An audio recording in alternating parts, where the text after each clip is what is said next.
Très chers fidèles téléspectateurs, nous sommes revenus sur ce plateau, n'est-ce pas?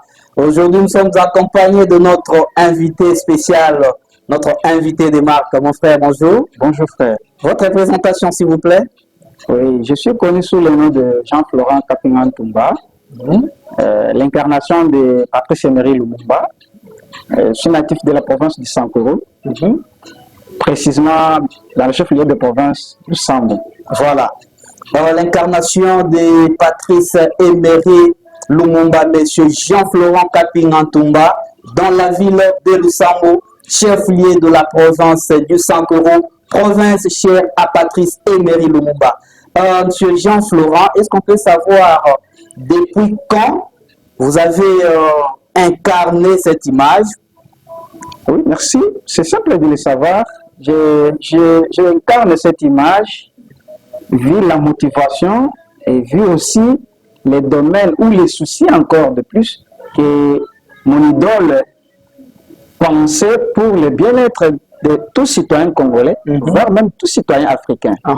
Et aussi le comportement qu'affichaient les Occidentaux face aux pays du Sud, considérés comme des pays sous-développés.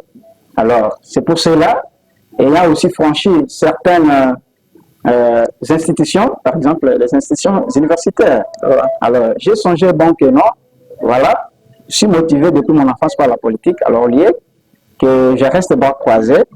Je suis décidé aussi d'emprunter, d'incarner l'idéologie de Patrice Emery Lumumba, qui correspond aussi à mes soucis et aussi à mes ambitions. En tout cas, et c'est depuis quand? Et cela date de longtemps, c'est depuis presque 2022-2023 que j'ai commencé à incarner. En tout cas, 2022-2023, donc ça date déjà de longtemps. Très chers fidèles téléspectateurs, vous posez des questions de savoir. Certains disaient que non, Jean-Florent Kapingan-Toumba a commencé cette idéologie juste parce qu'il a vu Lumumba Veya. Donc aujourd'hui, vous comprenez que ce n'est pas par rapport à Lumumba Veya, il a commencé ses aventures, ses bonnes aventures, depuis 2022-2023. Alors, très cher, sur l'incarnation de Lumumba, nous sommes dans la province du Sankoro. Vous savez que la province est dans le chaos depuis un certain moment. On ne fait qu'élire des gouverneurs à tout moment, mais il n'y a pas quelque chose, il n'y a rien qui change. Alors, vous, aujourd'hui, comme l'incarnation de Lumumba, quel est le bon choix que vous estimez pour que les députés qui vous suivent puissent en profiter pour élire un bon gouverneur? Bon, par rapport au développement de la province, nous savons très bien que l'Assemblée provinciale, c'est une institution habilitée de légiférer, contrôler l'exécutif provincial. Alors, ce que je peux donner comme conseil ou partager avec les élus de la province du Sankoro, c'est que quand il faut ou quand il y a le moment d'élire un gouverneur de province, il faut tenir compte d'abord de la capacité intellectuelle de notre dit candidat. Capacité intellectuelle. Oui. Voilà. C'est fort, hein? Oui. C'est fort aussi encore. Étudier sur le comportement. Quand on étudie le comportement de notre candidat, est-ce qu'il est à la hauteur, est-ce qu'il est à la mesure de faire développer ou avancer notre province? Ce sont des questions qu'il faut se poser pour comprendre. Parce que la relations internationale nous a toujours enseigné que non, chaque État a ses agendas cachés. Alors, suite à ces agendas cachés, derrière ces agendas-là, nous, les députés ne le savent pas. Alors, c'est aux députés de penser à ne pas avoir toujours des mains, je peux dire, avoir toujours des soucis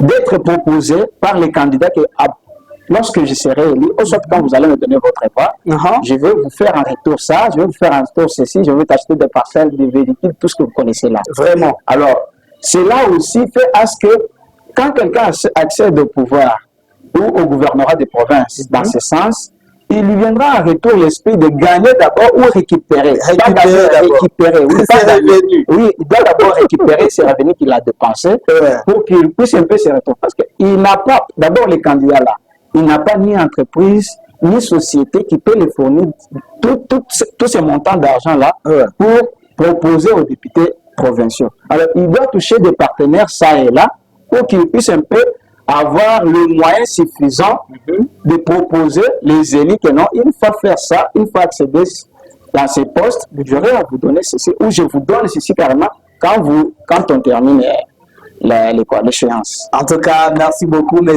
Jean-Florent Kapingantumba. Là, nous avons compris votre message et les députés sont là, ils vous ont compris, ils vous ont entendu, n'est-ce pas? Vous leur avez dit d'éviter la monétisation des élections. Voilà. Deuxièmement, vous avez dit qu'ils tiennent compte, n'est-ce pas, de leur comportement et mentalité. Voilà. On ne peut pas donner le gouvernement de la province du Sankoro à un monsieur qui n'est pas de bonne moralité d'abord. Je peux ajouter là l'expertise, quelqu'un qui s'est déjà expérimenté dans la gestion de la chose publique. Parce qu'il y a certaines personnes ou certains candidats, parce qu'il s'agit des élections de gouverneurs, certains candidats qui sont réveillés par un certain, je ne sais pas qui, soit disant, je ne sais pas si c'est leader ou un certain député, non, mon frère, venez de ce côté, il y a ça, nous allons te soutenir, vous aurez la chance d'avoir l'exécutif provincial de notre province. Comme ça, ce sont des choses qu'il faut éviter quand il s'agit d'élire un gouverneur de province. En tout cas, très chers fidèles téléspectateurs, messieurs les honorables députés provinciaux, vous êtes là, Bozolanda Boyoki, avis favorable à M. Jean-Florent Kapingantumba, il vous a conseillé. C'est à prendre ou à laisser, mais je pense que c'est très important, Bozouango en charge, parce que la vue, le développement de notre province en dépend. C'est vraiment ça. Monsieur Jean-Florent, on a été très content de votre présence. Votre dernier mot, vous savez que la télévision, c'est le temps. Bon, comme dernier mot que je peux adresser d'abord aux élus de la province, c'est que depuis que la province a connu le découpage, depuis 2015, nous sommes pas encore enfants. Nous sommes déjà des grands responsables.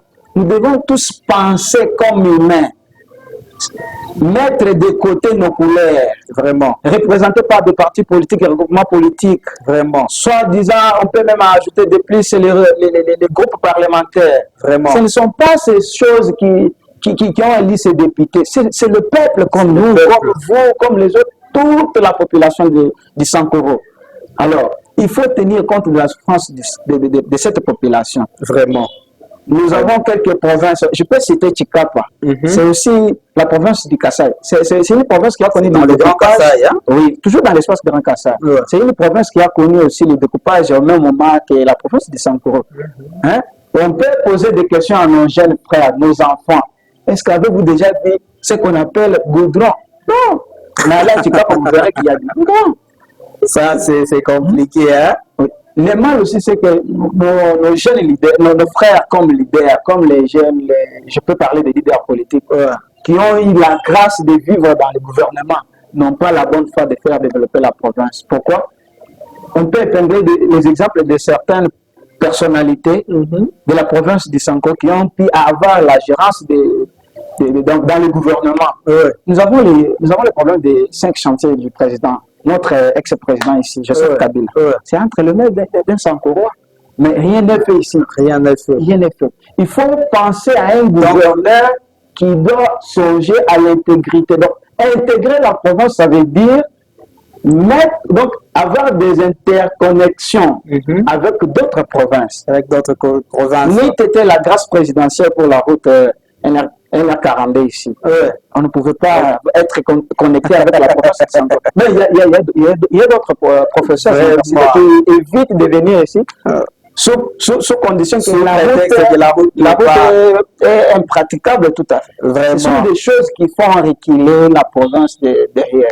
Et aussi, les choses, c'est que tous, nous devons prendre conscience que nous pouvons tous pousser le décollage de notre province. Au décollage de notre province. Voilà. Voilà. C'est ça, moi. En tout cas, merci beaucoup, Monsieur Jean-Florent Kaping Ntumba. Nous sommes très honorés de votre passage ici chez nous. On ne manquera pas toujours à vous inviter à tout moment que nous aurons de problèmes. On comprend que vous êtes licencié en relations internationales. Oui, je suis donc vous êtes très important pour le décollage de cette province avec votre argumentaire, avec vos conseils, avec vos suggestions.